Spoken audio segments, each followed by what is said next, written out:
AlphaBlack94 me demande est-ce qu'il y a une autre vidéo de prévue pour expliquer pourquoi une guerre en Asie du Sud-Est pourrait tout chambouler, merci. Eh ben ouais, et je vais t'expliquer ça tout de suite. En fait, ce qu'il faut comprendre, c'est que la guerre Thaïlande-Cambodge, c'est pas un simple conflit frontalier. Même si tout a commencé autour du temple de Preaviar, ce n'est pas juste une histoire de cailloux, c'est un symbole nationaliste puissant pour les deux pays, déjà source de conflits passés entre 2008 et 2011.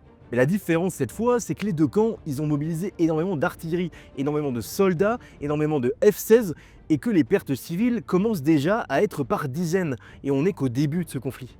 Et surtout, c'est que l'escalade de la violence, elle est arrivée extrêmement rapidement, elle est montée extrêmement vite cette fois.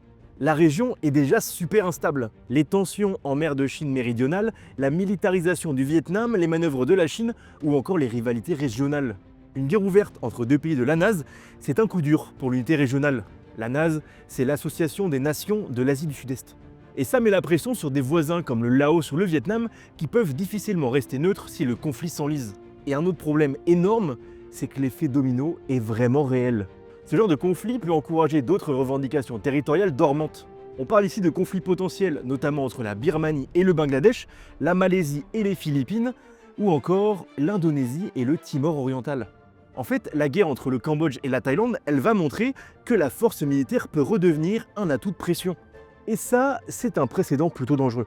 Un autre argument, c'est que la chaîne logistique en Asie du Sud-Est, elle dépend d'un climat stable, d'un climat géopolitique et politique stable.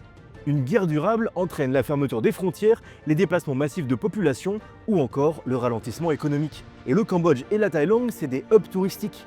Un conflit qui s'enlise, c'est une perte qui peut se chiffrer en milliards.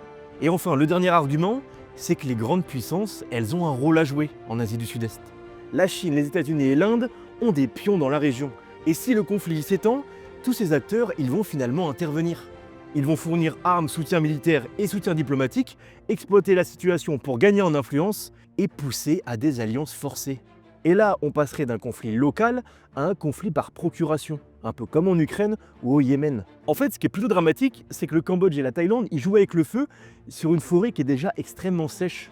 Le moindre souffle de vent peut embraser la région et le monde ne fait que regarder.